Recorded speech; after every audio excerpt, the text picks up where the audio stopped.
Promoção e Atenção Clínica à Saúde do Trabalhador, no momento, foi disparar a campanha do Abril Verde. O Abril Verde é o mês que muitas nem dá para lembrar nessa altura do campeonato, né? Mas é o mês da saúde e segurança do trabalho. E o nosso Abril Verde, a campanha assim que a gente disparou, é da saúde do trabalhador da saúde, principalmente, né? Não que só a saúde do trabalhador da saúde no momento seja importante, mas acho que não precisa nem explicar o porquê no momento talvez tenha uma relevância grande esse direcionamento. Apesar de que a primeira atividade da campanha, no dia 1º de abril, foi fazer um orientativo chamando a atenção dos empregadores, né? Porque, infelizmente, tem muito... Inclusive, eu tenho uma empresa, eu sou PJ, mas eu não tenho muito funcionário, é mais consultoria na área de ergonomia, só que tem muito empregador que ficou nesse período todo só reclamando, né?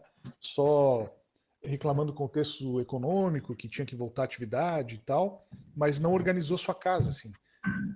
Por exemplo, para dizer, como perguntas que a gente recebeu hoje na rádio, na entrevista, eu mando o cara tirar a máscara de pintura e bota a máscara de pano que ele está usando para Covid, ou é tudo agora que estão pensando nisso, não pensou um pouquinho antes?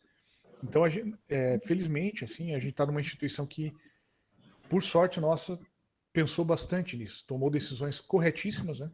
Que inclusive até a gente vê que tem países que estão errando a mão, depois vem pedir desculpa publicamente, não sabe nem onde se enterrar. Tem tido suicídio de gestor, tá? Que isso hoje eu recebi uma notícia aí de um cara que, por ter que enfrentar tudo que ele enfrentar na área econômica, ele resolveu se matar lá. Não lembro de que estado que é aí, mas era um cara de uma secretaria aí de na área econômica assim, de algum estado, né? Tem alguém que está com o microfone aberto, acho que é a Roberta, a Carla. Só porque falou para os outros, ele esqueceu dela. Desculpa. Não tem problema. É que você alertou tanta galera que você mesmo esqueceu do teu, né? Mas não tem problema, isso aí acontece. Eu só para... Alguém postou algumas coisas aqui. Ah, tá, são algumas pessoas tentando entrar e tal. Pessoal, sobre o que a Roberta perguntou no começo, eu prefiro que já surjam as perguntas na hora. Até se em algum momento eu esquecer de olhar a janelinha, vocês podem abrir o microfone e falar abertamente, tá? Acho que fica melhor, porque senão perde a mão dos assuntos e pode ficar para trás alguma coisa. Sobre essas coisas todas, assim, tem algumas coisas que são um pouco loucas, vocês devem estar acompanhando tudo, né? Mas, por exemplo, até anotei aqui, porque como saiu hoje, o cara muitas vezes não lembra de cabeça o número da portaria, né?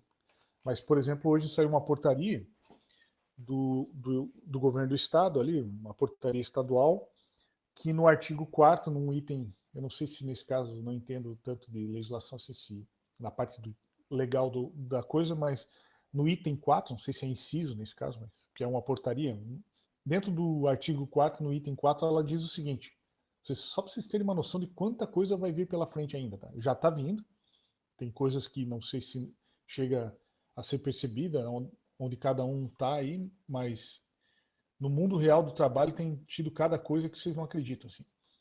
Por exemplo, essa portaria, ela está nesse item 4, ela diz que caso a pessoa esteja sintomática, quer dizer, se ela tiver com sintomas, tosse, inclusive cita entre parênteses tosse, espirro e outros lá, sintomas, ela deve usar máscara. A ideia lógica não fechou, né? Porque você tem o grupo de risco, grupo 1, grupo de risco. Tá. É só entrar qualquer site que você entrar aí do Ministério da Saúde, ou a nível estadual mesmo, do município que você tiver, tá lá bem claro o que é grupo de risco. Beleza. Existe um segundo grupo, esse G2 é o grupo sintomático. Quer dizer, quem está com sintoma na suspeita, a lógica da saúde e segurança, que seria aí desse abril verde, né, que é alusivo a isso, é na dúvida, protege-se, ou seja, pode estar com... É um caso suspeito, ou parece, mesmo que ainda não tenha feito uma consulta médica, mas pode ser, a lógica é de proteção, então você retira aquela pessoa. Proteção do que? Dela mesma? Não, dela e dos outros.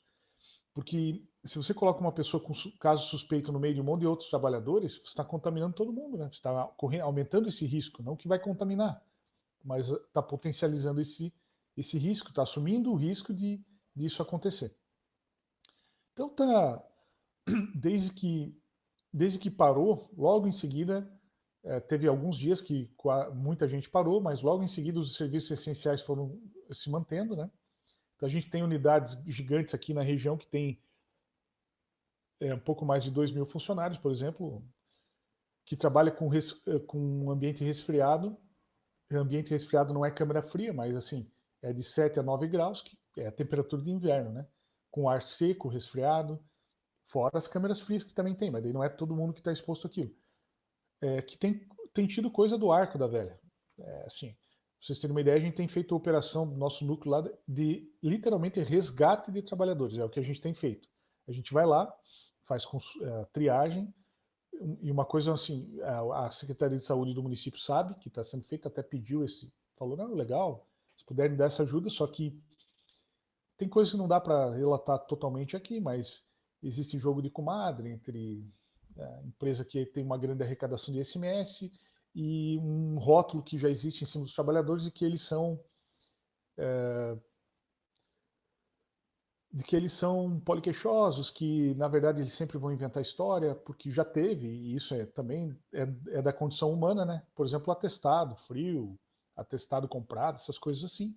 Então isso faz com que se generalize que se é daquela empresa, não, você não tem nada, vai trabalhar, porque até porque se der atestado, por exemplo, que o médico interno da empresa não deu, o sistema lá der, alguém vai ligar para alguém e vai falar que está acontecendo.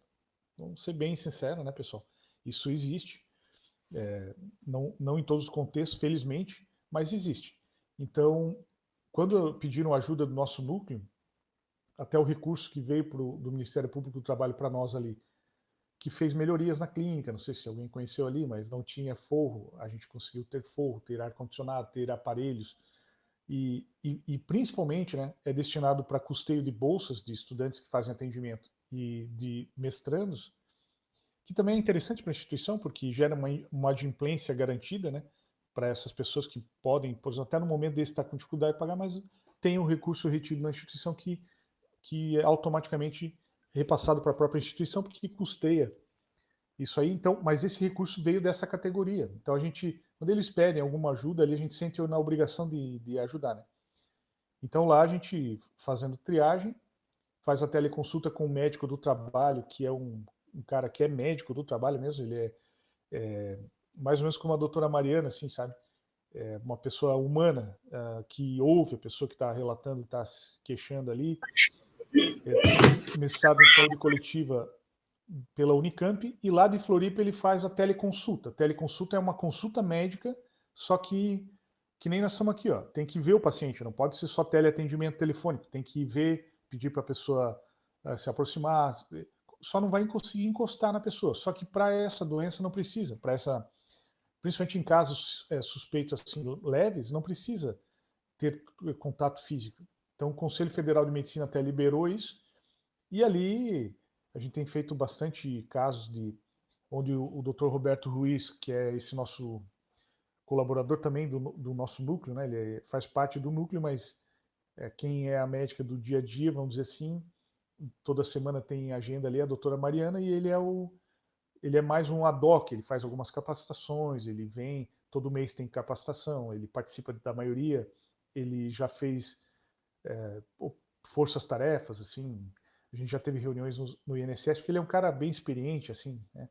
Já passou por várias instâncias, então ele sabe bem dialogar com vários, já teve reunião na Justiça Federal, né?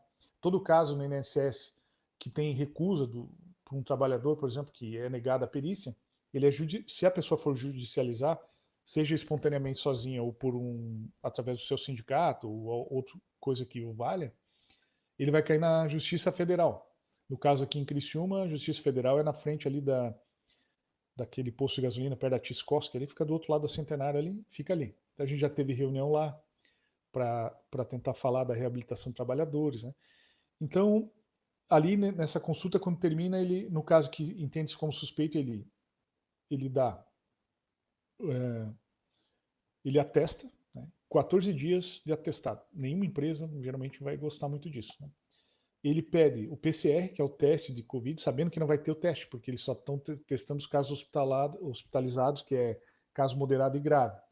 mas sinaliza para o sistema, olha, tem caso aqui que nós estamos entendendo como suspeitos e seria bom testar. Ô, Dá o professor. tratamento.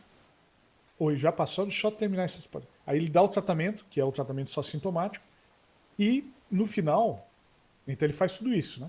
E no final por exemplo, se a pessoa é grupo de risco e está botando para trabalhar, porque está acontecendo isso, a pessoa tem asma, é grupo de risco número 1 e está lá dentro da produção trabalhando, e se ela falar que não vai porque ela é grupo de risco, ela é mandada embora. Tá? Aí se ela vai entrar na justiça, não vai ter empresa que opta por pagar para ver. Isso a gente já conhece de saúde do trabalhador e outras situações. Aí a gente faz a lista no final do dia de todos os casos e manda para a vigilância epidemiológica. E para nossa grande surpresa, já passo aí para a pergunta, a relação da vigilância epidemiológica, no dia seguinte que a gente mandou mais uma leva de casos lá, saiu assim, ó, casos suspeitos, 0.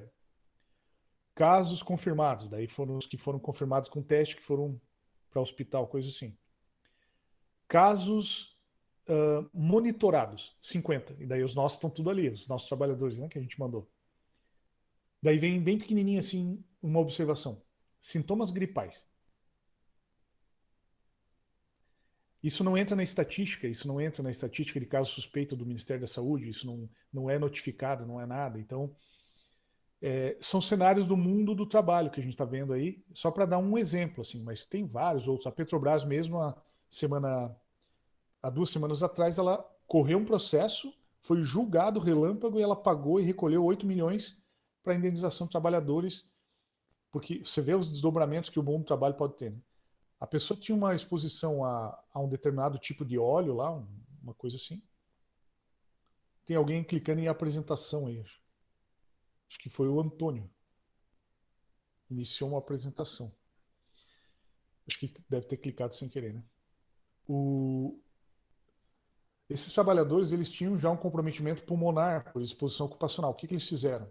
Se reuniram e entraram com um processo coletivo, no sentido de que, bom, se eu já tenho problema pulmonar, se eu pegar esse negócio agora eu morro. Então eu quero ser indenizado. E o juiz entendeu que eles tinham total razão.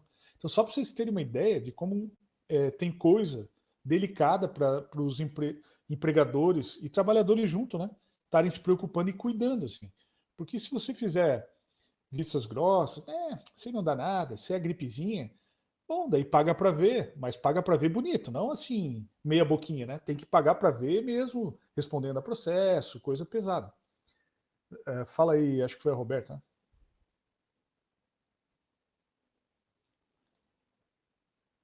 Roberta? Oi, professora, é que nós tivemos um problema na hora de liberar os alunos para entrar na sala. E eles estão entrando agora, tá? Tudo bem, tranquilo.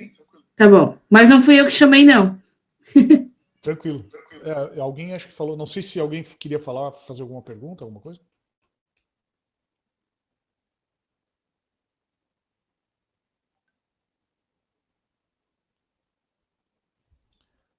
Bom, alguém tinha aberto o microfone, eu não sei bem quem foi. Mas se quiserem falar, pessoal, podem ficar à vontade. Tá? Se alguém postar alguma coisa escrita, nem sempre eu vou estar lendo, aí vocês só me dão um toque pelo. Ô, professor, fui eu que te chamei. Ah, pode falar. Porque eu ia te falar que o pessoal do NUPAC da nossa sala não estava conseguindo entrar na reunião. Ah, tá, mas parece que já Mas está agora deu resolvido. Né? certo. Obrigada. Tá. Obrigado. Bom, pessoal, daí então a ideia também não é ficar fazendo aqui nenhum cenário negro da coisa, só que a gente é da saúde, né?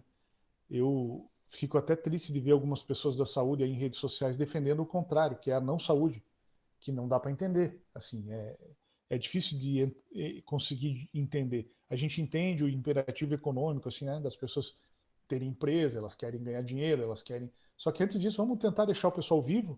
Aí depois a gente tenta. Dinheiro você recupera. Não... A gente sabe das dificuldades também de conciliar tudo isso, né? O segmento econômico com a questão da saúde. Mas aquilo que for voltando, ou que é serviço essencial, que está em manutenção, não tem como não respeitar uma orientação que é internacional, da Organização Mundial da Saúde, do Ministério da Saúde, todas as autoridades sanitárias, de que você tem que ter alguns cuidados, de que tem que ter cuidado coletivo, cuidado individual, né? Que é basicamente o tema aqui do que a gente vai falar. Assim. Então, acho que nesse contexto da pandemia é importante dividir em 2 grandes blocos, 2 grandes grupos. Um deles é de que existe a proteção coletiva e o outro é que existe a proteção individual.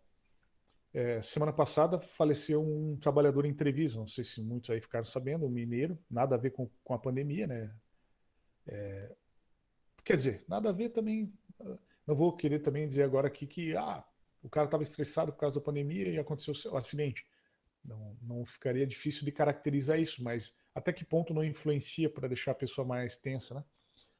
Preocupado com a família, sei lá, com os pais, os avós, mas o que aconteceu lá foi um desencontro de informação e ao invés de detonar só uma Rafa, detonaram 2 e pegou, porque existe o procedimento todo de segurança, né? Previsto na NR22, avisar nas galerias próximas e principalmente na reta para não ter a linha de fogo que, só para vocês terem uma ideia, eu já vi mineiro, a gente tem trabalho em Minas desde que eu vim para cá de Curitiba, né? A gente tinha o projeto Ergomin, que durou em torno de 4, 5 anos. Isso foi em 2003 a 2007, mais ou menos. Então a gente fez trabalho de adaptação de máquina em Minas, tudo. Eu já vi as costas de mineiro, o cara levantar as costas assim, ele tá com um chapisco de tipo uma tatuagem nas costas, como se tivesse estourado uma granada. Williams, é a Roberta. Oi. Tem como aumentar o teu som, que o pessoal tá falando que tá muito baixo? Vou tentar segurar mais perto aqui. Assim fica melhor? Perfeito, ficou melhor. Tá bom. O outro microfone, o outro fone os alunos tiram até sarro que ele é cheio de luz e esse aqui é meio... Vamos tentar aqui. Esse acidente do trabalho que aconteceu ali em Treviso semana passada foi uma detonação. Ele acabou não avisando as mais 2 Rafas para o lado para o pessoal não ficar lá. Ele avisou só uma, o auxiliar do detonador, né? O detonador que... Mineiro é engraçado, eles falam simples, eles têm apelido, é pé de urso, boca pequena, é tudo assim, né? Fora os pesados, vou falar só uns leves aqui. Mas aí na hora de... A linguagem de mina tem muito termo em inglês, é blaster, shooter car. Então o detonador é o blaster, eles chamam inclusive mais de blaster até do que detonador, né? Ele detonou, ele estava montando tudo e a hora que ele detonou, não tinham avisado, o cara que foi avisar não sabia que eram 2 e que achou que era só uma que ia detonar. E era 2, era conjunta, detonação conjunta. E aí tem um risco, não que sempre vai desprender, né, a parede da lateral do pilar do lado de lá. E aconteceu isso e daí o cara morreu e o outro ficou bem mal. Eu não consegui acompanhar se o outro também morreu hoje ou era o mesmo. Eu vi alguma coisa aí em grupos sociais aí. Alguém mandou alguma coisa assim em algum grupo de WhatsApp, alguma coisa assim. Mas pegando o exemplo de mina de carvão, poderia pegar vários outros, né? Poderia pegar, digamos, da indústria de tintas, existem os exaustores para solvente. Então aquilo é uma forma de EPC, um equipamento de proteção coletiva. Por quê? Porque ao melhorar para todos, ele melhora a condição também para as individualidades, né? No caso de mina de carvão, por exemplo, hoje a gente teve uma entrevista na rádio que eu propus para o professor Eduardo, que é da reabilitação pulmonar. Funciona dentro da clínica. Talvez alguns de vocês tenham já visto ali a reabilitação pulmonar, né? Mas quando começou, é um dos programas mais antigos da saúde, de projeto de extensão, ele era só senhores pneumoconióticos das minas de carvão. Começou com a educação física e a fisioterapia. Lá nem existiam as clínicas, era lá onde é hoje a academia, onde é o curso de educação física. Era do lado ali, a salinha onde o Johnny trabalha ali no GEPS, era ali. Tinha esteiras, era uma sala maior ali, e o laboratório de fisiologia, até o laboratório de fisiologia ainda é para trás ali, né?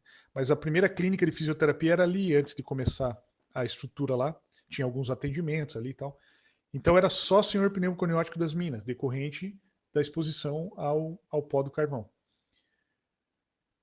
Com o passar do tempo, principalmente pelas formas de proteção coletiva, que é o trabalho úmido, a ventilação em paralelo e não em série, como as minas antigamente aqui faziam, ventilações forçadas em série, elas jogavam a sujeira toda para passar na frente de serviço e isso contaminava o ar do trabalhador que estava, e pior, né? Eu tenho um livro aqui que o Dr. Sérgio Alice e o Dr. Albino, eles são autores do capítulo do livro Patologia do Trabalho, que é um livro feito por um médico do trabalho, que é uma referência no Brasil, que é o Dr. René Mendes, E tem uma passagem que eles citam, assim, que eu acho muito feliz, que é o seguinte: naquela época o esforço do mineiro era maior, não era operador de máquinas. Então, quando ele fazia o esforço para empurrar a vagoneta, para bater com a picareta, ele respirava mais fundo e aquilo levava a sílica lá para o fundo do parênquima pulmonar dele. Então, a pneumoconiose também pegava mais por isso, associado a EPIs ruins. Então, tinha muito senhor com pneumoconiose. Nosso programa hoje, já há mais uns 8 anos aí, ele não tem mais pneumoconiose. Acho que o último paciente com pneumoconiose faz uns 2 anos que apareceu por ali, mas... Então, por quê? Porque não tem novos doentes de pneumoconiose. Porque mudou os processos, melhoraram as formas de proteção, né? Então, esse é um exemplo de proteção coletiva. A máscara que o trabalhador usa com filtro duplo, tudo, ela é uma proteção individual, que a gente chama. É uma proteção no receptor, quer dizer, no trabalhador, na pessoa. Daí vem o termo EPI, equipamento de proteção individual, né? O exemplo que eu dei de exaustor, por exemplo, é uma forma de proteção coletiva, melhorar o ar para todo mundo que estiver naquele ambiente, naquele ar, com exaustão, né? E tem várias outras formas de proteção coletiva também. Para falar especificamente do Covid aqui, eu vou dividir assim, proteção coletiva, proteção individual e meio que uma mescla dos dois. São coisas que são ao mesmo tempo coletivas e também acabam tendo o efeito de proteção individual. O que é proteção coletiva nesse caso do Covid? Primeiro, que eu diria que é uma atitude responsável de todos, sejam pessoas de comunidade, sejam agentes de segurança pública, sejam trabalhadores da saúde, de qualquer área, principalmente nós que trabalhamos na educação, né? Nós temos obrigação, talvez porque a gente tem um pouquinho mais esclarecimento do que quem não é da educação. Então, por ali já você tem mais responsabilidade de não ficar pulverizando fake news, de tentar passar uma informação esclarecedora para alguém que muitas vezes não está de má vontade, mas a pessoa está sendo iludida por uma informação equivocada e fake, né? Então a gente tem a obrigação de tentar se certificar. Pô, será que antes de passar para frente, será que isso aqui realmente é verdade, né?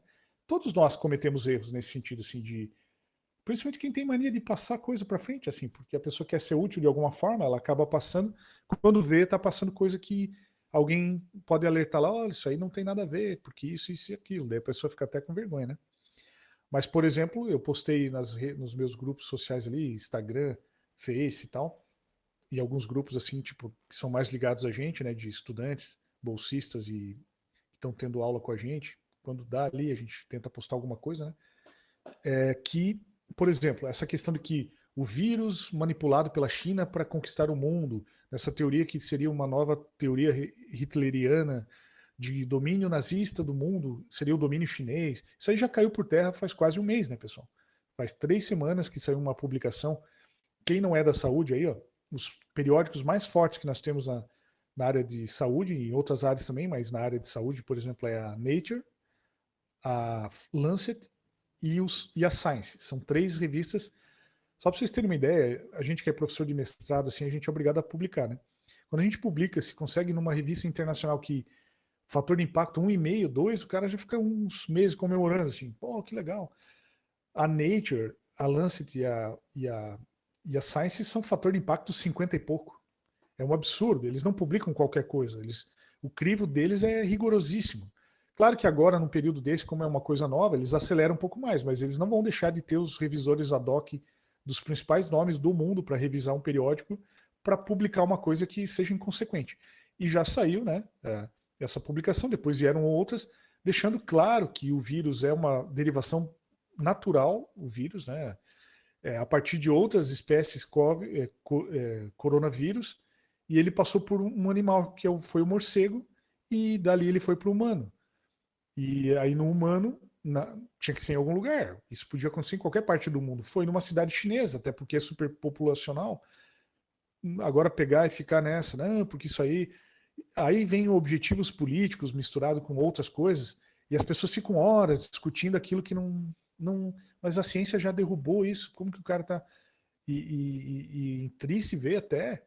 Né? Não estou falando nem da nossa instituição, mas gente com doutorado, assim, gente que é de grupos de pesquisa, tudo, ainda nesse discursinho, porque não deu tempo de dar uma olhada lá no artigo que está dizendo o contrário, que já demonstrou cientificamente que isso está vencido, está por fora. Né? Então, eu acho que a proteção coletiva passa primeiro por mais consciência individual e coletiva. Individual que não quer dizer que não posso sair de casa, não posso fazer nada, tem que ficar enclausurado, mas se for sair, eu estou saindo, eu estou indo para a Forquilinha. Não é todo dia, mas nós estamos indo lá, estamos atendendo gente. O que eu tenho que fazer? Isso. Ah, não tem EPI, então não vou. Ah, não consigo tal coisa. Então, vamos tomar decisões, no mínimo, coerentes, né? Até para não, porque assim, o você ir, né? Ou vou colocar o meu exemplo aqui. Eu ir, bom, como que fica a minha filha, que não está indo para a escola? Aí, se tivesse, digamos assim, meus pais morando aqui, né? Eles moram em Curitiba, mas se morasse aqui, como é que eu fico em relação a isso? Como é que eu vou proceder? Se a pessoa não tiver esse mínimo cuidado, o autocuidado dela é zero e o cuidado com os outros dela é muito baixo, quase próximo do zero, assim. Ela está sendo roleta russa, ela quer ver o circo pegar fogo mesmo, na minha opinião, tá? A gente respeita, a gente entende. Isso não é, pessoal, um discurso em detrimento, isso é um discurso de um profissional de saúde. Ele não é um discurso em detrimento da questão econômica, da subsistência, que as pessoas não podem morrer de fome. Tudo isso a gente concorda. E tem ciência da gravidade da situação. Mas a gente não pode ser inconsequente. E também não estou defendendo aqui a bandeira de que todo mundo tem que parar e não fazer nada. Até porque eu, pelo menos, vou falar por mim, não é para fazer média. Eu nunca trabalhei tanto na minha vida. Assim, é a fase que eu menos tenho dormido. Quem é meu bolsista aí sabe. Assim, a gente sente na obrigação. Pô, eu sou do mestrado de saúde coletiva. Tá. Dentro do saúde coletiva eu sou o cara de saúde trabalhador. Todas as setas apontam para você. Ou você dá a cara a tapa ou você se esconde que nem um ratinho, né? Vou dizer, não, isso aí nada é comigo, eu não tenho nada a ver com isso. Eu não vou ficar falando de EPI, vai que eu falo uma coisa errada. Não, dá a cara a tapa ali, vai ajudar, né? Tenta fazer alguma coisa. Então, em relação à saúde coletiva, à proteção coletiva, o principal para mim é a consciência das pessoas, mas eu vou falar agora de algumas medidas. Elas são conhecidas, a grande maioria, vocês devem estar vendo bem, mas é interessante ver onde é que elas se encaixam, assim, né? Onde que elas se encaixam num sistema assim de proteção geral, global, sistêmica e também mais pontualmente individual. No caso da proteção coletiva, por exemplo, uma medida seria o arejamento dos ambientes. O arejamento com ar natural, não ar condicionado necessariamente. O ar condicionado é uma coisa controversa no momento, mas, por exemplo, se você puder deixar ventilando com ar natural, é melhor. Por quê? Porque o vírus morre mais rápido com ar corrente ventilando, com áreas que o ar natural está entrando. Tanto que uma coisa que mata na hora o vírus, vocês viram ali o professor Ilídio Angioleto, né? É o O3. O que é o O3? É o ozônio. Ele é uma superoxidação, ele pulveriza o vírus. Tanto que foi usado para esterilizar aqui a unidade da Próspera. Ele entra em coisas onde não adianta, o hipoclorito não vai alcançar, você não vai ter como lavar tudo, até fresta da parede, mas o ozônio entra, ele é um gás. Então ele é usado até para esterilizar materiais hospitalares. Existem outras formas, não é a única, mas ele é uma alternativa. O professor Elísio Angioleto pesquisa desde 2003 o ozônio, e o ozônio ele é potencialíssimo para matar o vírus. Ele morre fácil. Ele morre com água e sabão, então imagine o ozônio, né? Então, assim, isso mostra que é um vírus meio, vamos dizer aqui, meio anaeróbico, vamos dizer assim, ele não resiste muito a ar corrente. E depois, semana retrasada, um japonês fez uma pesquisa que ele demonstrou também que ar cruzado é melhor do que só ventilação só por uma janela. Então, por exemplo, se tiver corrente de ar, melhor ainda, isso diminui mais ainda o risco coletivo do que só uma janela aberta, onde entra menos ar. Então, por exemplo, se você puder encanar vento, por exemplo, no teu ambiente, ele vai reduzir o risco de vírus do que você só deixar a janela parcialmente ou totalmente aberta. Tá? Então, isso é um exemplo de proteção coletiva. Só dar uma olhada aqui no chatzinho, se alguém está perguntando alguma coisa. Caso alguém queira perguntar, pessoal, pode ficar à vontade, tá? Ou fazer uma contribuição também, né? Ninguém aqui é dono da verdade. A gente está só colocando alguma visão da coisa, mas se alguém quiser fazer um contraponto aí, fica à vontade. Em relação a outra forma de proteção coletiva, é a questão de evitar aglomerações. Vocês sabem que o governo federal, numa altura dessa, ele toma várias medidas, e uma delas foi pedir junto à Anatel e as agências, a agência reguladora de telefonia, e junto às empresas de telefonia, eles tiveram que passar as informações de monitoramento de celulares. Então, só que com um único objetivo, eles não vão ficar vendo se você for, então estou sendo monitorado, né? Individualmente, não. Só que eles vêm lá nos pontinhos, tem gente de olho. Quando aglomera, tipo 5, 6, 7, 8, uma multidãozinha ali, eles podem acionar forças para ir lá. Geralmente vai ir a PM, né? Vai ser a mais fácil de acionar aí. Mas isso pode vir, por exemplo, um pedido da Polícia Federal pedindo para uma unidade da PM, uma guarnição, ir lá ver o que está acontecendo. Então, isso via satélite. Não sei se todo mundo sabe, mas é uma forma de proteção coletiva, na minha opinião. E por quê? Porque tem gente que não está respeitando, né? Tem gente que continua fazendo aglomeração. Eu sei de casos de município aqui, eu estou em Criciúma, tem município aqui perto. Eu sei de gente próxima, de familiar da minha esposa, né, que os caras se esconderam no mato lá fazer uma festa, só para vocês terem uma ideia do que rola. Tá? Então, parece que não entra um pouco assim para algumas pessoas a gravidade da pandemia, né? Então, outra coisa também importante é manter os ambientes limpos. Ambiente sujo, com poeira, com sujeira, ele prolifera mais agentes biológicos. Então, é um ambiente mais que ele favorece para maior durabilidade de um agente biológico, porque ele encontra substrato para sobreviver ali. Se o ambiente está limpo, se tem, né, foi passado um produto, alguma coisa, pô, se o vírus aparecer por ali, cair ali, a tendência dele é desintegrar ali em cima. A chance é menor. Não quer dizer que isso aí vai resolver a vida de todo mundo, mas é menor. Então, muita gente aproveitou nos primeiros dias ali de home office, né, de parada, assim, de ter que se recolher e tal, para dar geral em casa. Eu tive até um amigo que mandou uns vídeos que ele falou: pô, eu vou mandar embora essa minha empregada aqui, porque olha aqui, ele mostrava assim, coisa que ele nunca mexeu na vida. Mas era dessa grossura de poeira, assim. Principalmente coisas muito altas, em cima de marco de porta. No caso lá, ele subiu num guarda-roupa, nunca foi passado um pano. Aquilo ali dentro do quarto da filha do cara. E é um cara crítico, assim. Não é da saúde, mas pô, era uma coisa assim, ó, dá para plantar até pé de couve em cima do roupeiro da criança, né? Então, manter os ambientes limpos é uma medida coletiva. Outra medida coletiva seria não, isso não tem sido muito falado, até você não encontra isso no site da Organização Mundial da Saúde, e o Ministério da Saúde já abordou, mas você não vê tanto falando isso, que é compartilhamento de objetos. Não é o melhor momento, pessoal, para a gente ficar compartilhando objetos de uso muito íntimo, tipo escova de dente, talheres, tipo aquele, dá um gole aí no bico, né? Dá no bico. Não, usa um copo. Não vai matar ninguém ter esse cuidado agora, assim, sabe? Mas isso aí é um saco. Tá, é um saco, mas é um cuidado. Fica melhor ter esse cuidado que, de repente, se arriscar, porque ninguém sabe quem pode estar com o vírus. Tem gente que pode ter e está assintomático. Nem os sintominhas da gripinha teve, né, da gripezinha, só que mesmo sendo gripezinha, se fosse o caso, que não é, né, mas vamos tratar que fosse uma gripezinha, você tem que entender que você pode ser uma bomba efusora de vírus ambulante. Você está pulverizando vírus para todo quanto é lado.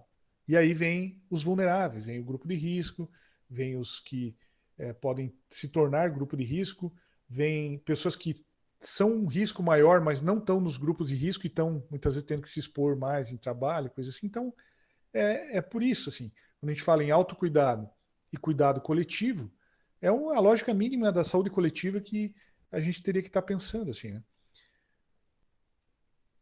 A Milênia, eu tenho asma e com o uso de máscara caseira sinto mais falta de ar. Isso pode atacar a asma mais frequentemente?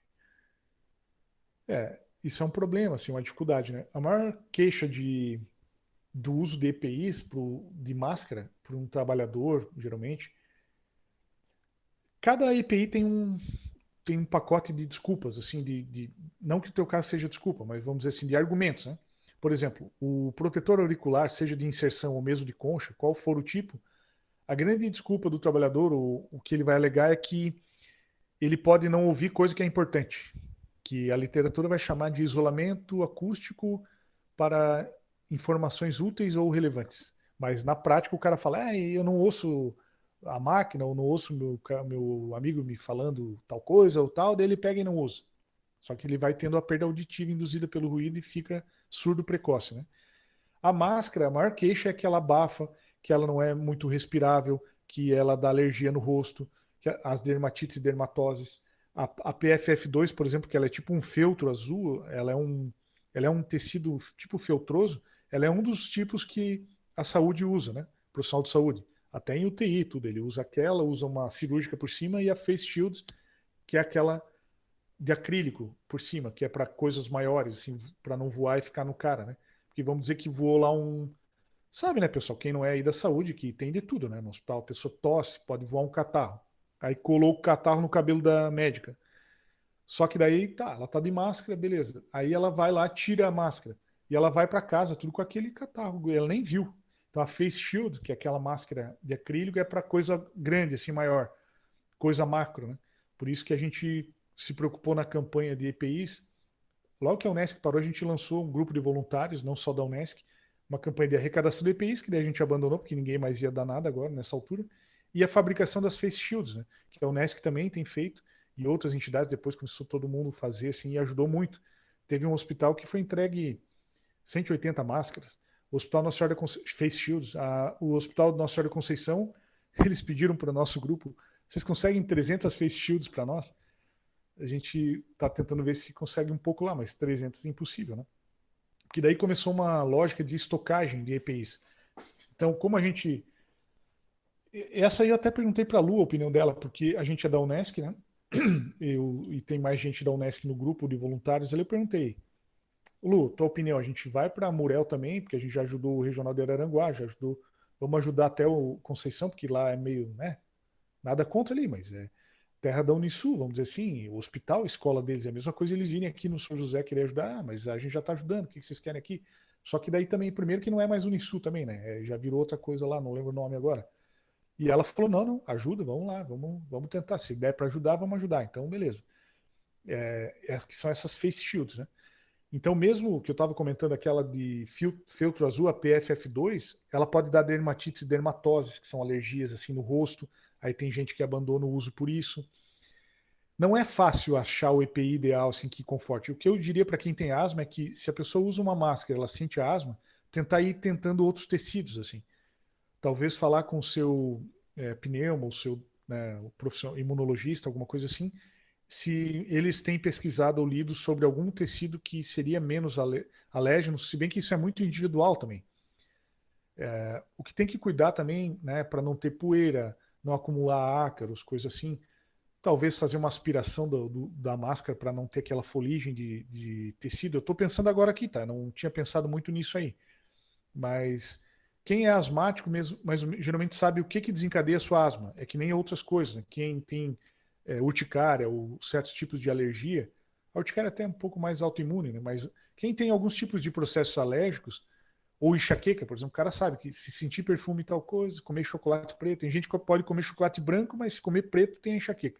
Então ele evita, né, aquilo ali, porque é da essência daquela pessoa ter aquela reação corporal, né? Aquela reação a isso. Então, por exemplo, a Milênia que tem asma, fica difícil te dizer assim, faça isso, mas eu acho que você teria que ir se testando e tentando descobrir.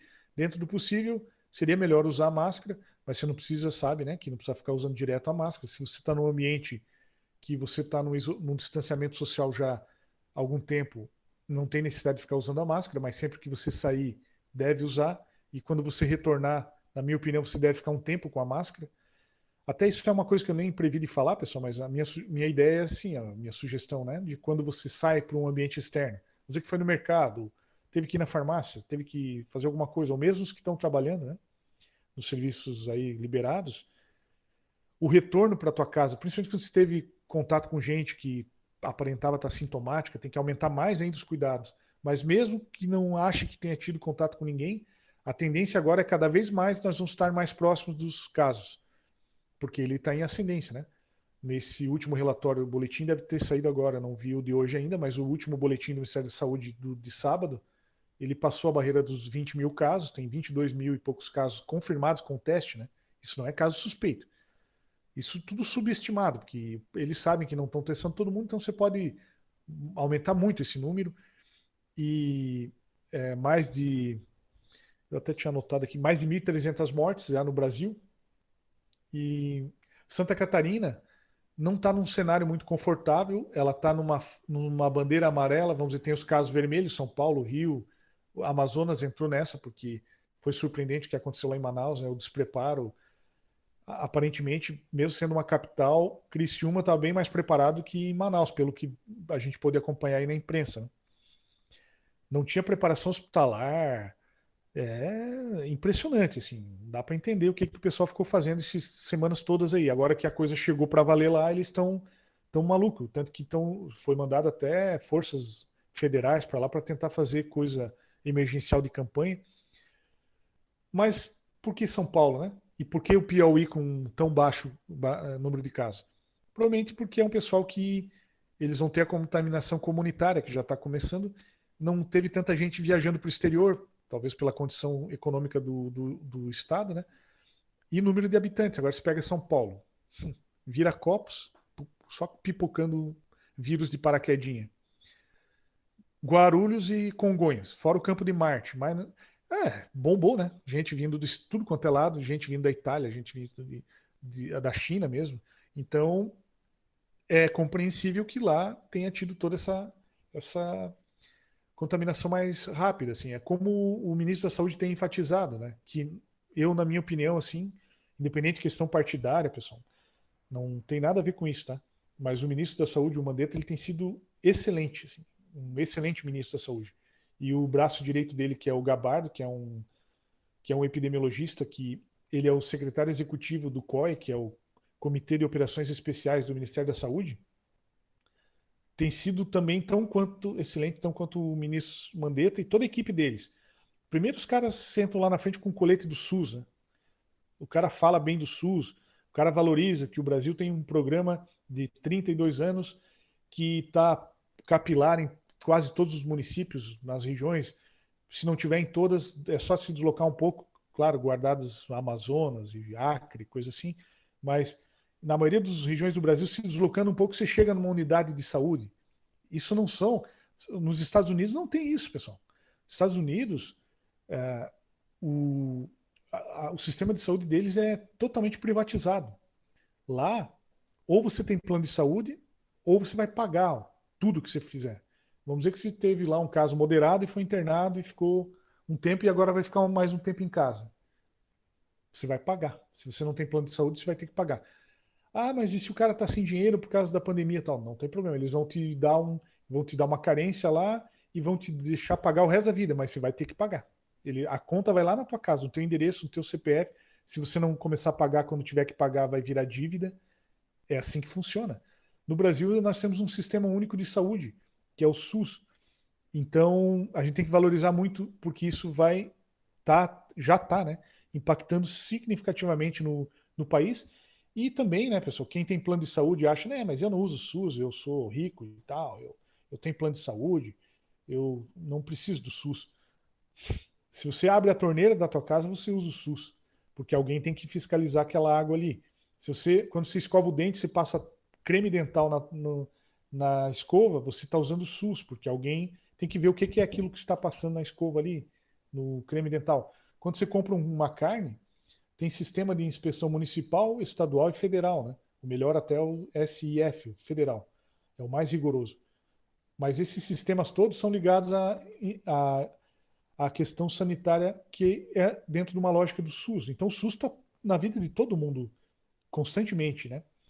A gente não tem como imaginar que ele não está... Não, comigo não tem SUS. Eu pago particular quando eu vou ter uma consulta ou quando eu sou internado. Quem tem câncer, por exemplo, quem vai pagar a conta mesmo, quem vai pagar pesado a conta, vai ser o SUS.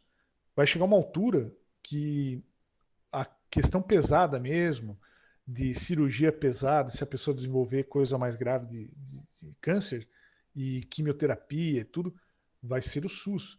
Então a gente tem que valorizar muito esse sistema, né? Felizmente o ministro tem valorizado bastante a equipe dele. Bom, eu falei de alguns sistemas de proteção coletiva, agora falar um pouco da proteção individual. É importante em proteção individual pensar que as formas de contágio do SARS-CoV-2, que é o vírus, né, que podem desenvolver a doença Covid-19, é mais ou menos, para quem não entendeu bem isso ainda, não sei, acho que nem todo mundo aqui é da saúde que está aí, é que nem a AIDS, né? Você tem o vírus da AIDS, mas nem sempre todo mundo que pegou o vírus da AIDS foi contaminado, infectado com o vírus da AIDS, né? Quando tem um agente biológico, a gente chama de infecção, é infectado, né? Daí, geralmente vai usar um antibiótico, quer dizer, algum agente que tem medicamentoso que tem efeito, ou não só medicamentoso, mas algum agente de tratamento que tenha efeito antibiótico, quer dizer, antivida, que pode ser bacteriano, protozoário, ameba, bacilo, vírus. No caso da tuberculose, por exemplo, é o bacilo de Koch, né, que é o nome do cara, geralmente o sobrenome do cara que batiza os bichinhos. O Robert Koch identificou lá, morria gente, né? Quem aqui é da área de educação ou já lembra do segundo grau quando tinha que estudar aqueles livros pro vestibular, a maioria dos autores com 30 e poucos anos morriam do quê? De tuberculose naquela época, né? Até um dia que o cara no microscópio ele olhou, mas peraí, tem um bichinho aqui. Ele viu que era um bacilo, e o bacilo de Koch, né? Então tem tratamento, né, para isso aí. Então, da mesma forma, seriam os tratamentos antivirais, no caso. No caso do HIV, né, se a pessoa começa a desenvolver a doença, que é a SIDA, Síndrome da Imunodeficiência Adquirida, aí essa é a doença.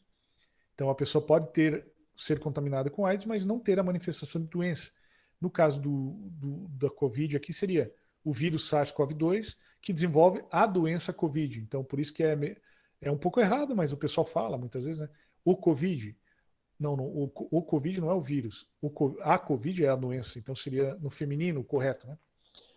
É a doença Covid-19 decorrente desse agente biológico, o vírus SARS-CoV-2. E por que SARS também? Não sei se alguns já sabem, outros não. O SARS vem de síndrome da angústia respiratória. Esse vírus, ele ataca o sistema... ele ataca globalmente, sistemicamente, o corpo da pessoa. Mas ele vai ter predileção por órgãos como o baço e outros órgãos, e principalmente que ele vai ter impacto, só que esses órgãos se viram, assim, dão o seu jeito lá, com resposta imunológica e tal, só que fortemente o sistema respiratório. E no sistema respiratório tem dois mecanismos. Um é o ataque alveolar em si, o próprio mecanismo ali celular, e o outro, que é um dos mais graves, que daí acaba complicando os casos que tem comorbidades, que são grupos de risco, que até comorbidade no Brasil, os relatórios epidemiológicos estão mostrando que a número 1 que está levando à letalidade, quer dizer, as que estão matando, é os cardiopatias. Então, quem tem cardiopatia está matando até mais do que, por exemplo, doença respiratória, que está em quarto lugar. Das comorbidades, a número 1 no Brasil, que está mostrando em todos os estados, que mais está sendo letal é quem tem problema cardíaco. Depois vem diabetes, daí tem hipertensão, tem doenças respiratórias de base, e aí vai indo, né? Então, as formas de contágio do vírus, do vírus, ainda estão sendo melhor estudadas. Eu acho que vai vir novidade ainda, porque vocês viram que uma novidade foi que animal transmite, né? Até então, até um tempo atrás agora, não transmitia. Agora já descobriram que animal transmite.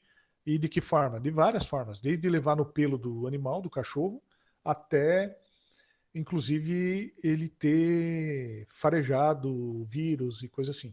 Então, por exemplo, o cachorro, que ele gosta de ficar beijando o cachorro, e que lindinho, e farejando, cheirando assim o focinho, ainda mais o focinho, né? Que o cachorro fareja tudo.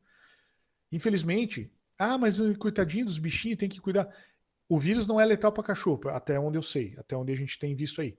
Então, ele não vai ter problema, mas ele vira se transforma numa zoonose, porque na verdade, essa doença, o artigo da Nature deixa claro isso. Ela vem de uma zoonose, ela vem do morcego. Então, a gente não pode facilitar com outros agentes que podem veicular a doença, né?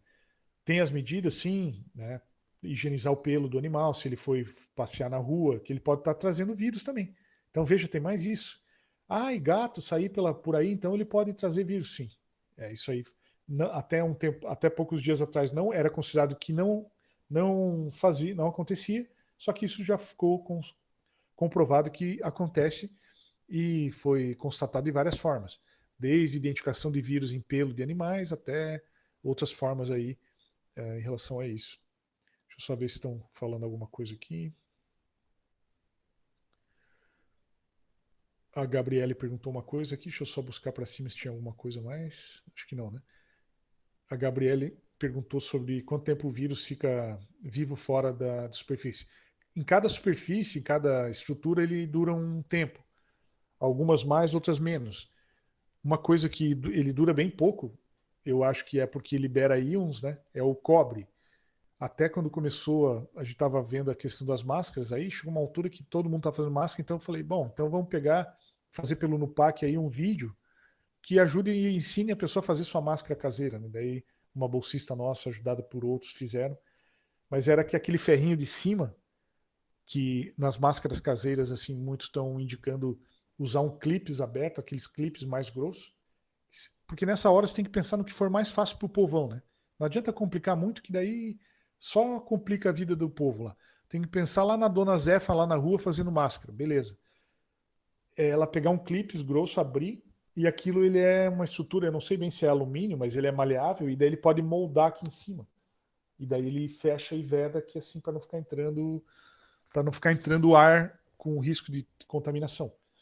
E aí eu tinha a hipótese, eu até tenho ainda essa hipótese, que se fizesse com fio de cobre, talvez, já que ele dura, parece que não chega a durar 1 hora em contato com cobre, que até bobeando vai sair terapêutica nessa linha aí, sei lá, bombardeio com nanopartículas de cobre, sei lá, não sei, né? É porque é muita coisa para pesquisar em pouco tempo, então os cientistas não estão dando conta de tentar tudo que poderia aí. Mas, por exemplo, o cobre ele dura 1 hora, mas tem superfícies que ele pode durar até 72 horas. Fora do corpo humano, ele pode durar até 72 horas.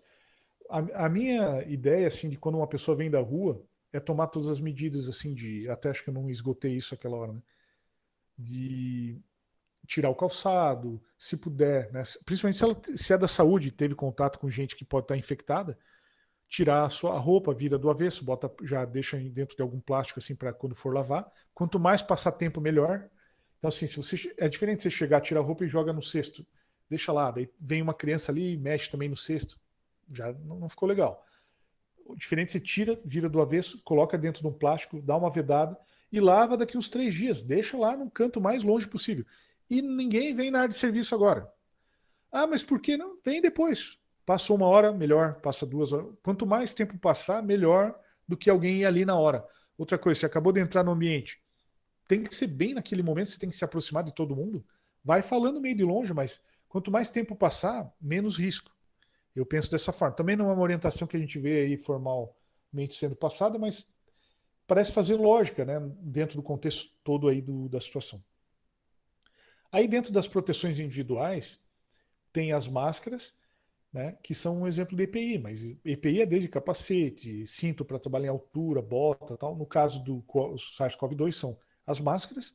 As luvas são uma pauta um pouco controversa, porque não é o caso de sair usando luva todo mundo, né? No começo, quando parou, muitos locais pararam e daí os mercados continuaram. Eu cheguei no mercado, que eu estava atrás ainda de luva e álcool gel e umas coisas que a gente estava tentando passar por umas pessoas aí. O pessoal estava todo usando máscara e luva, só que mexendo em tudo. Não tem sentido nenhum.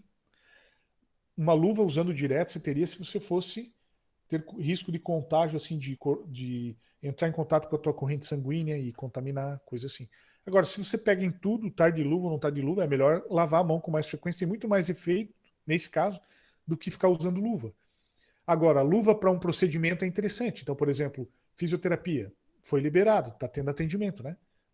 Na cidade aí, com todas as regras, só casos que precisem realmente, que não possam ficar em distanciamento social, que a pessoa tem um pós-operatório, está com muita dor, está morrendo de dor na coluna, já usou tudo quanto é remédio, não aguenta, e o que vinha ajudando era a fisioterapia. Vai fazer, o profissional usa os EPIs, toma o procedimento adequado, todos os cuidados, né? Então, o que eu acho que tem coerência no caso desse, por exemplo, a cada paciente usa uma luva. Aí sim, você terminou com aquele paciente, joga fora aquela luva, usa outra. Aí tem sentido. Ou luva para procedimento. Até o professor Abel da contabilidade aí me perguntou assim, que a gente né, tem um contato aí, é amigo. Ele ouviu uma entrevista na rádio e perguntou, me mandou no WhatsApp em seguida, assim que acabou a entrevista. Olha, o que eu faço é assim, ó. Até acho que ele não se incomodaria de eu falar, porque eu acho que é um exemplo positivo do que ele faz. Eu vou tirar o lixo na rua, mesmo que eu estou em isolamento social, estou dando aula, coisa assim, mas eu tenho que tirar o lixo, eu vou ter que pegar o elevador, vou ter que apertar botão, eu vou ter que mexer na maçaneta de que todo mundo bota a mão, vou chegar lá no lixo, tem um negócio que todo mundo mexe, e mais o lixo, não sei o quê. Aí eu boto luva. Eu falei, perfeito.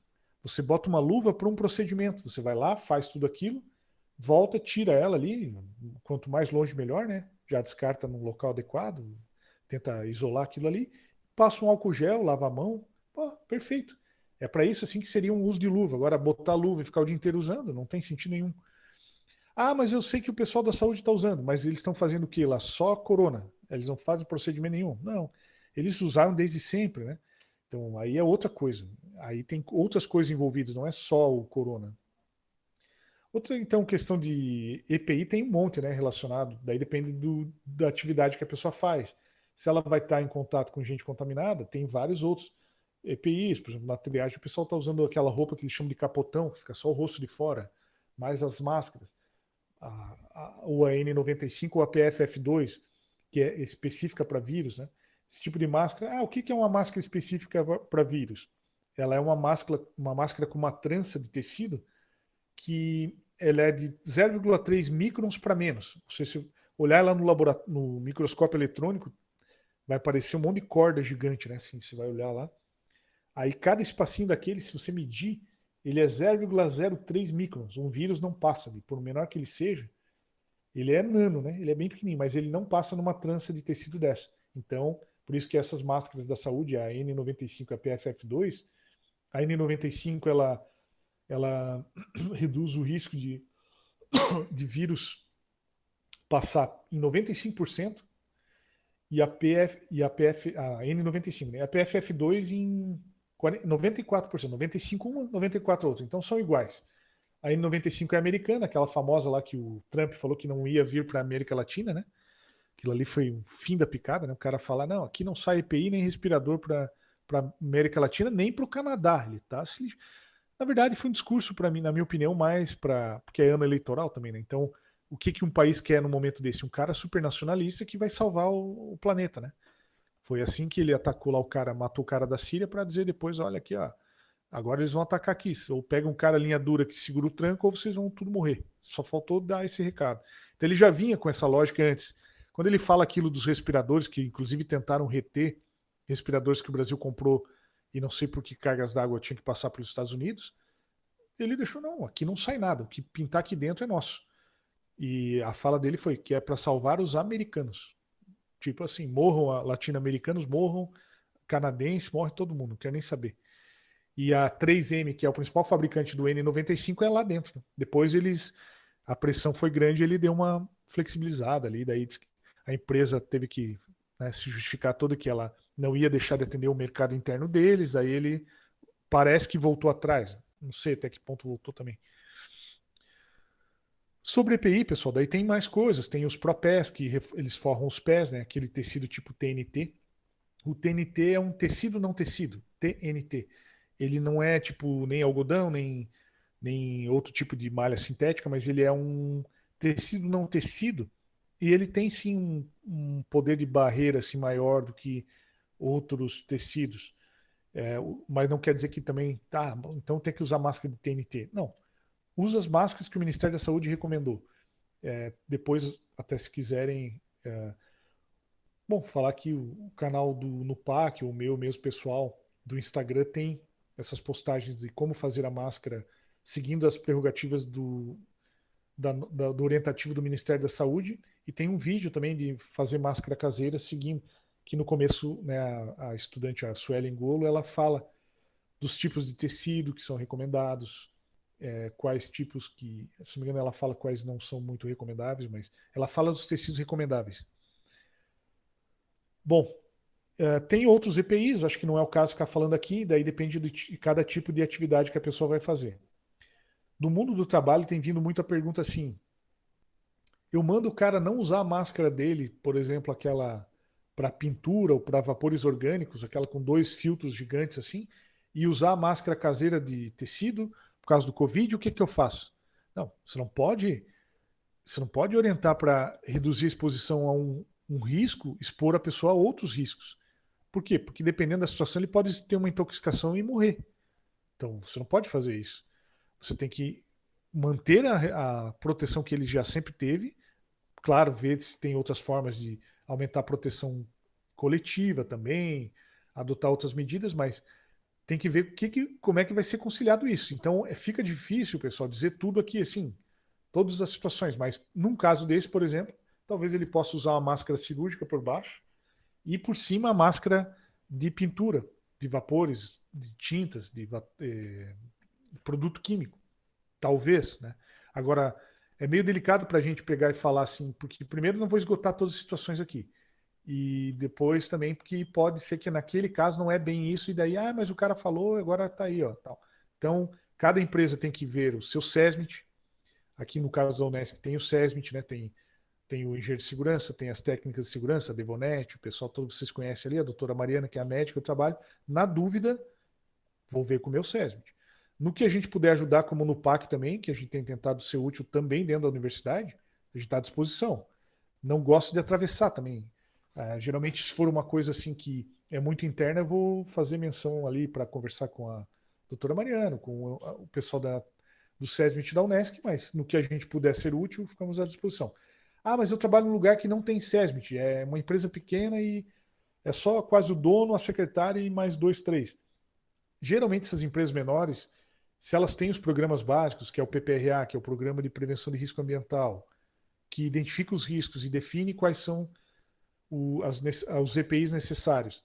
E daí tem o PCMSO, que é o Programa de Controle Médico da Saúde Ocupacional, que monitora como está a condição de saúde, fazendo os exames admissionais, define ali, né, por função e por atividade, quais são os EPIs que a pessoa tem que usar, quais são os exames que ela tem que fazer para trabalhar naquele lugar admissional e quais os periódicos, com que periodicidade e quais os demissionais. E, na maioria dos casos, uma coisa que tem é a consulta médica, que é o exame clínico, né? É o exame ocupacional mais frequente que tem, é a consulta médica. Um médico do trabalho vai fazer uma consulta. E ele emite um ASO, que é um atestado de saúde ocupacional.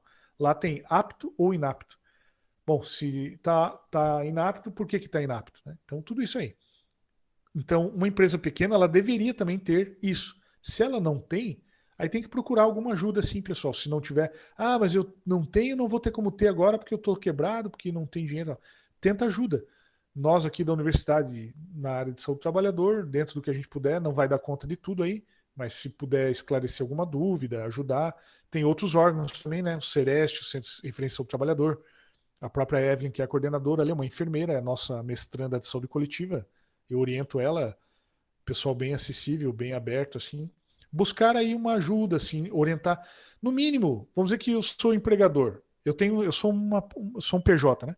Eu tenho só 2 colaboradores, 2 funcionários. No mínimo, no meu senso de empregador, eu tenho que procurar ser mais informado, tenho que tentar olhar, né? No caso, se você tem um setor, não tem SESMIT, mas tem setor pessoal, tem DH, que nem a Unesc tem DDH, Departamento de Desenvolvimento Humano, já é uma outra lógica, né? Quer dizer, procura capacitação, que nem isso aqui que está acontecendo agora, né? Capacitação, levar informação, com frequência tem essas coisas. Geralmente é um pessoal já bem mais, com uma visão diferente, então já vai saber orientar melhor. No caso, ainda a gente tem o SESMIT ali, mas numa empresa de médio porte que só tem setor pessoal ou RH e não tem técnico de segurança, não tem nada porque não tem obrigação de ter, por exemplo, porque tem menos de 100 funcionários e o grau de risco da empresa não exige, geralmente esse pessoal desse escalão intermediário entre a chefia, digamos, os donos ou o diretor e o trabalhador lá da ponta tem mais informação do que o trabalhador muitas vezes da ponta, não diminuindo, não, vamos dizer assim, menosprezando o conhecimento do trabalhador da ponta. Mas até pelo contrário, pode ser que tenha vezes que o cara foi membro de uma CIPA, ele estudou, ele tem curso técnico de alguma área, ou ele é até técnico de segurança do trabalho, mas não está atuando naquilo, e ele pode dar várias contribuições. Então daí teria que se cercar de gente assim que possa te ajudar nesse caso, né? Se não for o caso de fazer contratação de serviço, digamos assim, para botar em dia os documentos. Acho que tem algumas perguntas aqui.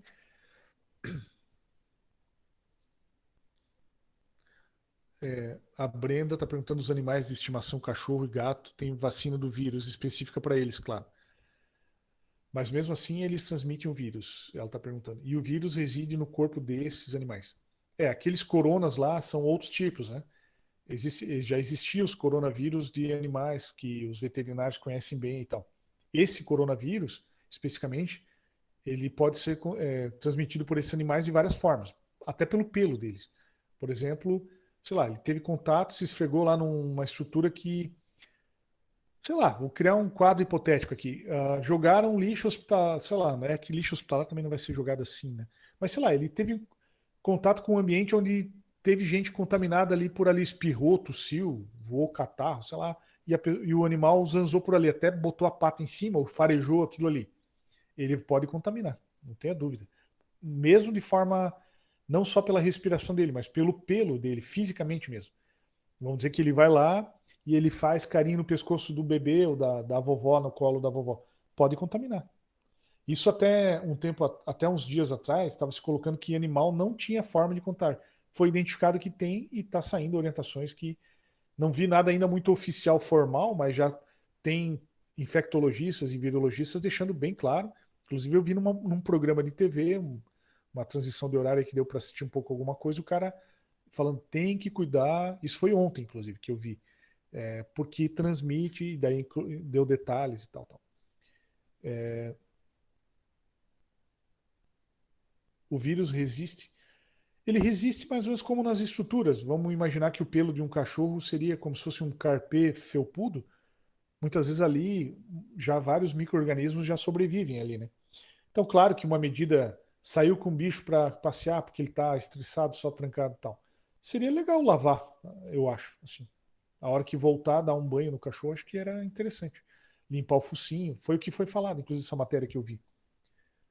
Qual a indicação de usar máscaras de tecido para prevenir o contágio?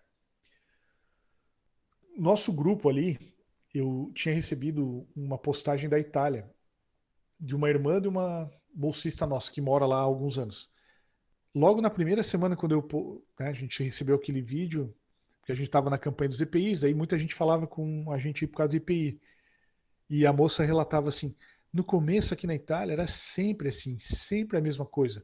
Só vai usar máscara quem tiver com caso suspeito ou confirmado. Era sempre a mesma história. E ela é aqui da região. Daí ela fala assim que hoje, quando eles viram que a coisa apertou, eles deram um jeito. Daí ela estava falando aqui que tinha uma foto da amiga dela com um lenço no rosto. Daí o pessoal jovem procura estilizações, né? Era um lenço todo colorido assim, mostrando que bem antes do Ministério da Saúde aqui falar, eu para mim já tinha claro que poderia chegar nesse nível. Usa nem que seja qualquer coisa, que é melhor que não qualquer coisa. E qual é a lógica disso, né? Gabriele, alguém pode estar pensando assim, pô, mas você não falou que tem que ser menos de 0,3 microns para não passar o vírus? Sim, uma máscara de quem tem contato direto com o vírus, alta carga viral na área de saúde, sim. Ah, mas então o que adianta eu comprar a máscara da Dona Zé, falar que está vendendo a 2,50 cada máscara de pano, de algodão? Por que ele é melhor que alguma coisa? Primeiro, tem aquela orientação que até uma das que eu ia falar daqui a pouco, já até deu tempo aí, total, que é a higiene da tosse. É uma forma de proteção que é uma mescla de coletivo e individual, que é você tossir assim, nessa região anterior do cotovelo. Ao invés de dar aquele... Tem até aquela expressão, né? Pô, o cara deu um espirro virulento, quer dizer, lá, porra. Aí aqueles 2 metros nem adianta, vira a sala inteira pulverizou, né? Aquilo ali tem que ter higiene da tosse, então, pô, a mão, só que daí a mão se leva nos negócios. Eu encosto em coisas para tudo quanto é coisa se encostar, porque senão chega uma altura que vira um centro cirúrgico, né?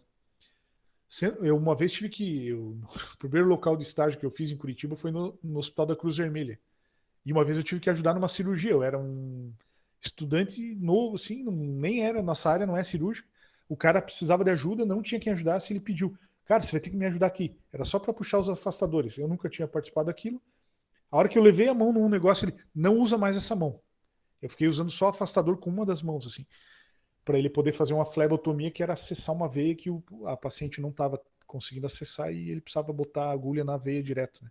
Se chama flebotomia, que é abre e coloca direto o acesso na veia e daí já deixa, daí dá os pontos ali e todo o tempo que a pessoa estiver internada vai usando aquele acesso. Assim.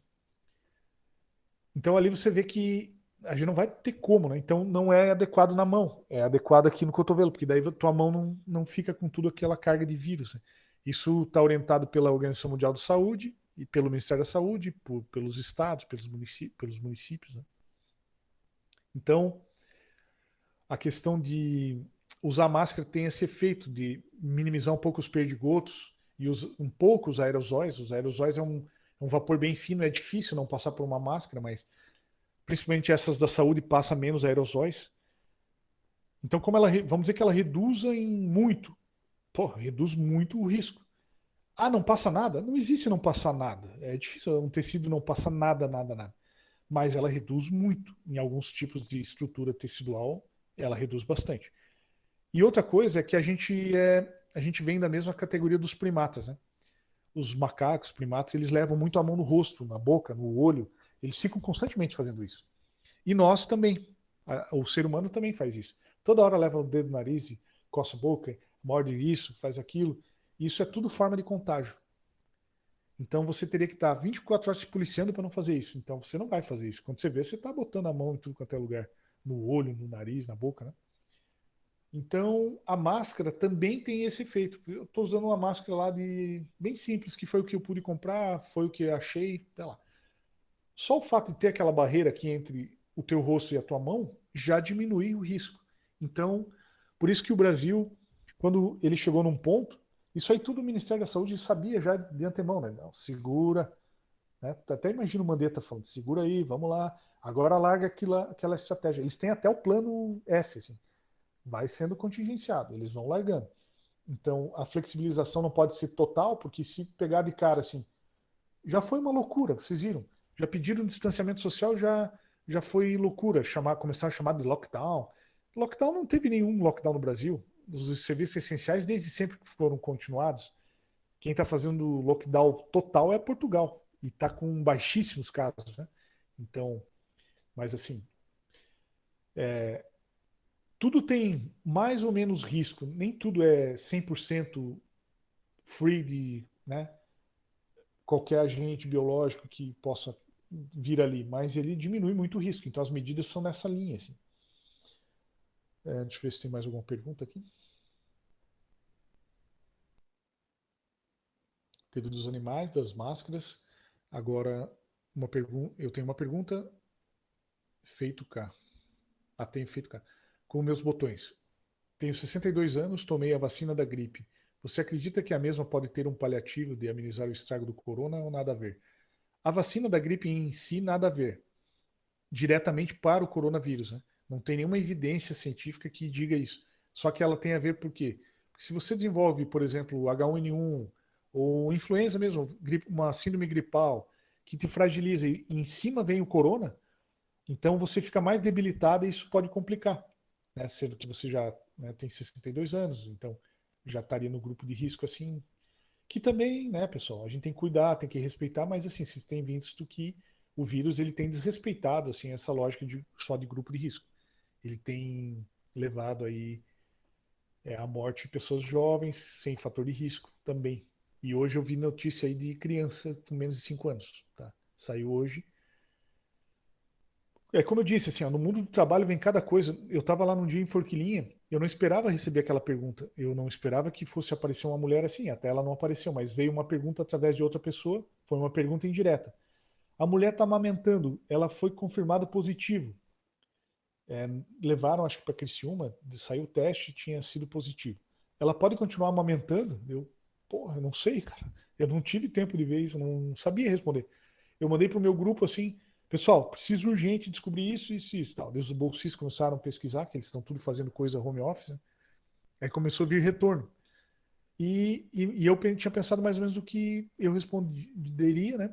Que era o que eles encontraram, que a mulher deve sim continuar amamentando. Aí tem de tudo, mas uma lógica que alguns colocaram ali, alguns autores, ou mesmo esses orientativos, né? Que nessa altura nem tem autor de tudo também, né? Mas eles encontraram coisa científica também. É muito difícil que essa mãe não contamine essa criança. Só que a criança tem uma resposta diferente. Então, você vai deixar de amamentar, daí gera outros problemas. Então, né? Agora, tem algumas medidas recomendáveis e cuidados para reduzir o risco de contaminação. Então, daí foi, né, os cuidados de higiene assim básicos que podem reduzir a chance de contágio. Então, tem de tudo.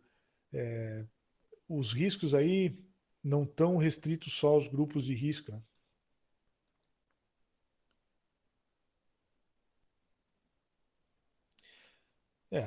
É, em relação à vacina seria isso. Eu acho que tem que ter um bom senso, assim, né?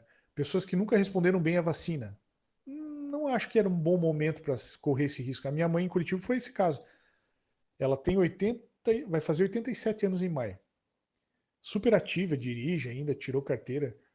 Tá, nem vou ficar falando muito em detalhes, mas ela é super ativa. A gente viaja lá para visitar ela, chega todo mundo morto, deita no sofá assim, ela fica em pé olhando. Tá, tão morto? Tão morrendo? Tomando café em pé assim.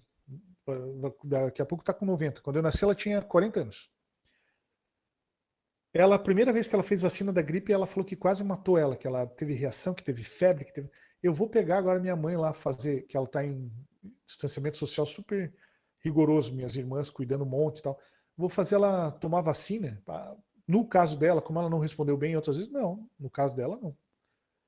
E outras pessoas responderam bem em outros anos, acho que sim, se beneficia bastante de fazer a vacina por causa dessas correlações, não diretamente para prevenir ou evitar o coronavírus. O Antônio de Pádua. Ah, desculpe, eu falei senhora, mas é o Antônio, desculpe aqui, tá? O Antônio, que tem 62 anos, fez essa pergunta. Momento de baixa imunidade e tal.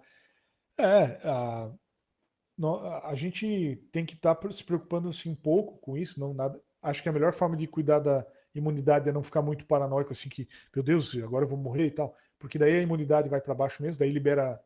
Em cima do rim nós temos um chapeuzinho que se chama glândula suprarrenal. E ali ele libera um hormônio chamado cortisol, que é um dos hormônios do estresse, além da adrenalina, que são outros hormônios, né? E o cortisol, liberado na corrente sanguínea por pensar em coisas muito desagradáveis, por exemplo, pensamentos muito negativos, ele leva em torno de 7 horas para metabolizar. Isso deprime o sistema imunológico, isso não é bom. Então a gente tem que tentar pensar em coisas positivas. Embora eu estou falando um monte de coisa negativa aqui, né? Mas tem que tentar pensar também até ter um pouco de fé, por mais que a pessoa seja ateu, se a pessoa não tem crença religiosa nenhuma, ela pensar que ela ter fé de que não vai ser atingida, por incrível que pareça, ela tem seu efeito no sistema imune, assim. Não num nível ignorante, que nem uma mulher sem máscara encostando em um monte de gente, a repórter foi perguntar, ela, não, isso aí é questão do corpo fraco, que, como é que ela falou? Não ter fé, daí pega. Não sei que não é desse nível de fé que eu estou falando. A gente está falando no nível de capital psicológico, que envolve o quê? A autoeficácia, o otimismo, a resiliência e a esperança. Aí sim. Aí você tem um capital psicológico mais forte, você tem fé de que aquilo não vai te atingir, independente da religião, cada um, né, pode ter a sua, mas essas relações entre a questão psicossomática e como a pessoa enxerga o mundo, elas são totalmente determinantes, né? O próprio Reich já falava da teoria das couraças e como nosso corpo é responsivo a essas coisas, incluindo o sistema imune. Daí junto, por isso que eu até falei que não daria tempo de falar muito da promoção da saúde, mas tem um pacote de coisas, até nosso núcleo produziu algumas coisas ali em termos nutricionais, em termos psicológicos, em termos de exercício físico, que podem sim ajudar a melhorar o sistema imune e preparar mais a pessoa, exercícios respiratórios, né? Para que se caso alguma coisa acontecer dela ser contaminada e caso ela caia no percentual que não são todos também, né? Que ficam com uma situação moderada ou até grave e evolui para angústia respiratória, que ela esteja um pouco mais preparada, assim, que ela esteja melhor. E é que nem quem identifica câncer, né? A pessoa que tem uma resposta positiva para aquilo, de enfrentamento e não de guerra, não necessariamente de luta, assim. Se usa muitas expressões, até tem um texto que diz que não é muito recomendável, da Susan, de uma autora, esqueci o sobrenome, Susan Logan, que ela defende que as palavras de guerra, tipo luta, enfrentamento, derrota, vamos derrotar o inimigo, são todas palavras negativas, e ela falava do câncer. Aí teve algumas postagens que a gente fez aí relacionando também ao coronavírus, porque quando a gente vê, a gente está falando isso, né? É o inimigo, vamos vencer esse inimigo, é uma guerra, a vitória vai vir, nós temos que enfrentar, é tudo palavra de guerra. E essa autora coloca que não são muito benéficas no caso do câncer, e dá para fazer a mesma lógica aqui, né? Então, o sistema imunológico tem várias coisas envolvidas, assim. Quem tem problema respiratório, que nem a colega perguntou lá que ela é asmática, não é um bom momento para desenvolver crise asmática. Então, o que der para cuidar, né? Evitar ácaro, aí vem aquela medida coletiva que eu falei da limpeza de ambientes, evitar os fatores alérgenos, né? Que a pessoa tem, e agora, quanto mais chegar perto do inverno, aumenta um pouco esse risco, né? Que todo mundo aqui sabe, estudou na 7ª série, no ensino fundamental, na época era o primário, o ginásio já, 7ª série. A gente tinha aquela aula bem aprofundada de ciências, né? Que tinha até no livrinho lá. A professora chegava na sala e... Bom, o nariz tem o papel de filtrar, umidificar e aquecer o ar, que é o que o pulmão quer. Aí acabou a aula, né, aquele assunto. E é exatamente isso. É exatamente isso. O nariz tem o papel de aquecer, né? Ele filtra com os pelinhos e com a mucosa interna. Tem coisa que fica retida ali, impurezas, tudo. Ele tem os pelinhos também, então. Daí ele aquece o ar, porque ao passar por área interna, com a circulação nasal, ele esquenta o ar e umidifica, ele torna mais úmido, que é tudo que o pulmão quer. O que é o inverno? É um ar frio, seco, e muitas vezes em ambientes poluídos, com poluição, seja ocupacional ou mesmo dos meios urbanos, do transporte, tudo. É tudo que o pulmão não quer. Então nós temos mais essa situação no Brasil, porque em outros países não pegou o inverno, né? E aqui tá já, se vê, tem na serra ali já tá tendo temperatura mais baixa. É um cuidado só, né, pessoal? Não é legal, né? Tomar um banho quente e sair sem vestimenta, assim. Em mim não dá, e aquela coisa assim, no nível da negligência. A gente tem que pensar positivamente num sentido mais altruísta, assim, de resiliência, de esperança, mas não se expondo a risco, querendo bancar o super-herói, né, o imortal. Então. E só para fechar, então eu falei da proteção coletiva e da individual, e tem a mescla das duas, que já acabei falando da maioria. Então, uma forma que é proteção coletiva e ao mesmo tempo individual é lavar as mãos, porque protege você e também protege os outros. Do quê? De tudo que eu tocar, eles não serem contaminados, se eu tivesse tido contato com contaminação. Então, é proteção coletiva e individual. Manter e respeitar o isolamento, o distanciamento social. Que daí é a distância entre as pessoas, né? A palavra isolamento social ela é empregada, mas epidemiologicamente ela não é a mais indicada. Eu também usei, esses tempos eu reformei nos últimos dias, com base num texto de um epidemiologista da Universidade Federal do Rio de Janeiro, do programa de saúde coletiva também de mestrado, que para mim foi o melhor texto até agora que eu li sobre a pandemia. Aquela questão da higiene da tosse. Quando sair do isolamento, eu já falei, também são medidas de proteção tanto individual quanto coletiva. O uso do álcool gel ele é igual lavar a mão, é a mesma lógica, assim, é coletivo e individual. Que momentos, assim, fui fazer compra, peguei em dinheiro, o cara me deu troco, não sai tocando em tudo. Assim que der, lava a mão, passa um álcool gel, assim que der, né? Chegou em casa, guardou as coisas, ou de repente se der para deixar elas um pouco afastadas, quanto mais horas passarem, melhor. Se não é, tem coisa que está no carro. É alguma coisa que é emergencial entrar para dentro de casa? É porque tem que ir para a geladeira. Legal, então vou levar. Não, se ficar lá no carro também não vai fazer diferença nenhuma. Deixa no carro. Virou para o outro dia, o risco já é bem menor. Passou várias horas, menos risco de ter vírus ativo. Então, tem que estar pensando um pouco, né, pessoal? tentar não ir para o nível da paranoia, mas estar pensando um pouco assim em medidas que sejam protetivas. Uma coisa que a gente estava conversando esses dias, essa a gente não vê essa orientação. Até no fim a gente montou um material e não disparou isso aí, pelo NUPAC ali. Muitas empresas têm umas bandejas, tipo, são lava-pés, elas são como se fossem aquelas bandejas de bolo fininho, mas elas são bem finas e o pessoal bota uma lâmina mínima de água com produto. E a pessoa vai ali e pisa com os pés em cima daquilo ali, com o calçado. Então aquilo dá uma matada nos micro-organismos para não contaminar. Seja, por exemplo, a Saint Beer tem isso. Para você entrar na produção da Saint Beer, sair do pub para entrar lá dentro, você passa por um lava-pés desse de produto assim. Outras empresas não, tem lava-pé meio de escova, com aquelas escovas girando e a bota tem que ser lavada, tem que soltar produto, daí lava ali, lava aqui. Mas na nossa casa, por exemplo, poderia usar uma bandeja velha de bolo, lá botar uma lâmina de hipoclorito com água um pouco, e chegou da rua, pisa ali no sapatênis, o mesmo calçado ali, não vai enfiar o pé inteiro, né? Vai acabar com o calçado, daí ele vai comer todo o calçado, mas bem na sola do pé, tira o calçado, deixa lá fora, e aquilo ali já está matando os micro-organismos. Ou, mas eu não tenho como fazer isso. Uma professora esses dias falou uma coisa bem legal, eu não tinha pensado nisso. Ela falou que na casa dela ela está usando um pano molhado, assim, pano com solução de hipoclorito, e ele fica molhado quando o marido dela chega, ou ela chega, quando tem que sair assim, daí eles passam ali no pé e tal. Lá em Curitiba, só para ir concluindo, pra vocês terem uma ideia, o povo lá estava, quando chega com o carro da rua, eles estão lavando os pneus com solução, assim, joga com caneco assim de alumínio ou balde, um pouquinho em cada pneu, e daí entra para dentro de casa. Vai eliminar? Não elimina, porque tem um ponto ali de contato do pneu que ficou embaixo e não pegou. Pois é, só que pegou 90% do pneu. Isso é redução de risco. Resolve totalmente? Não. Pode ser que não seja necessário em alguns casos? Pode. Mas pode ser que seja necessário em alguns ou útil? Pode. Então faz. Protege-se. Na dúvida, protege-se. Então, até como eu sou de lá, a gente brinca, né, que o curitibano, ele já não tem muito esse problema de distanciamento social, porque quando ele cumprimenta o vizinho assim, é só com a cabeça ainda, opa, tudo bem, e entra correndo, né? Não é aquela coisa de ficar se aglomerando. Então, mas é um povo muito ordeiro, assim. Eu não sei se isso aí não vai fazer diferença, assim.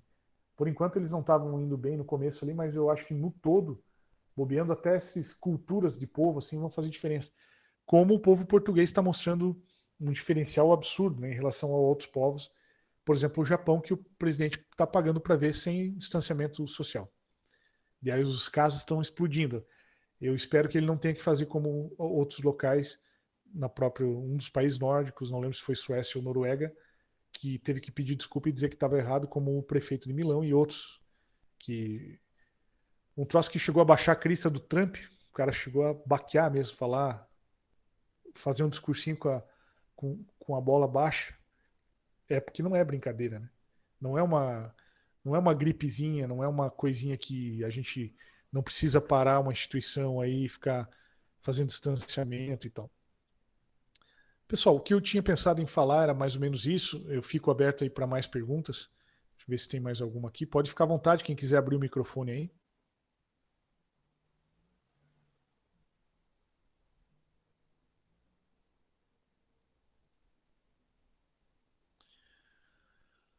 Carla, tua pergunta é bem interessante, sobre o filho, né?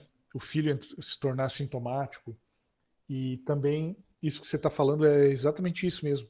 Hoje mesmo eu tava meio ruim, que tem uma colega lá de Floripa, no projeto que nós estamos montando em parceria com a UFSC, do PPG lá de saúde coletiva também. Ela queria definir um monte de coisa, eu não estava conseguindo, porque eu estava em um monte de coisa, daí teve aquela reunião de nós da saúde com a reitoria, e meeting, e também hoje foi um dia que eu dei aula, um período inteiro eu não pude mexer com nada de manhã. E aí uma colega estava postando exatamente isso aí, né, que a criança ela transmite muito mais que um adulto.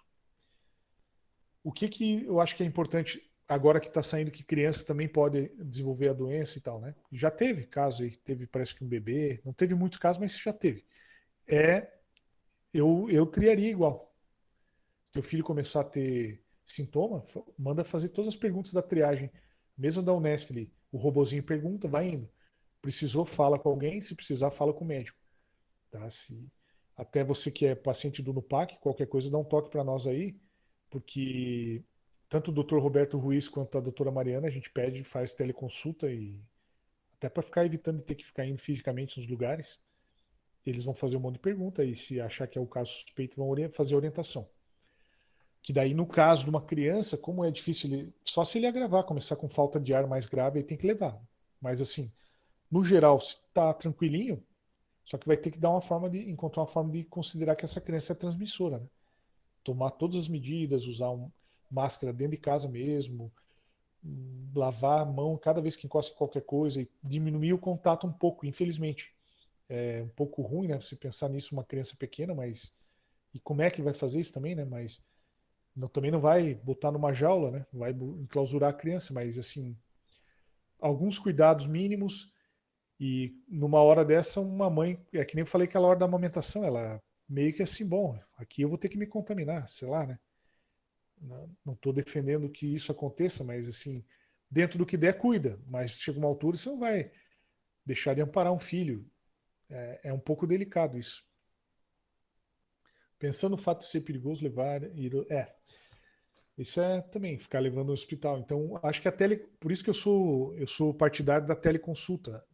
Desde que o Conselho Federal de Medicina liberou a teleconsulta, porque nos casos de Covid, ali em Forquilinha, por exemplo, ele resolve tudo. Ele dá atestado, ele pede exame de Covid, sabe que só vai fazer se ficar grave e for para o hospital, mas está na mão. Tá, pelo menos, o médico aqui entendeu isso. Ele dá o paracetamol lá, no caso, a criança daí teria que ver individualmente se fosse o caso, estar sintomático. E ele afasta, dá o tratamento, dá o atestado com o CID, com o código de doença, e a gente notifica para a vigilância epidemiológica, para que conste como casos suspeitos e casos notificados. Né?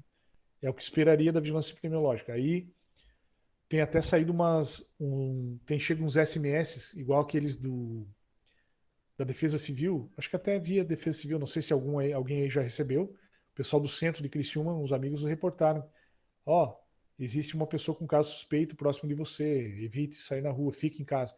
São tentativas de reter o povo em casa, assim, para parar de ficar zanzando por aí, né? Os que não precisam ou que não são serviços que estão liberados. Se for dor de garganta, febre, dor de cabeça, e principalmente o principal aí, no caso, era dificuldade respiratória, ela vai ter que ser levada. Ela vai ter que ser levada aí para algum lugar, porque aí já começa, né, ter um certo risco maior.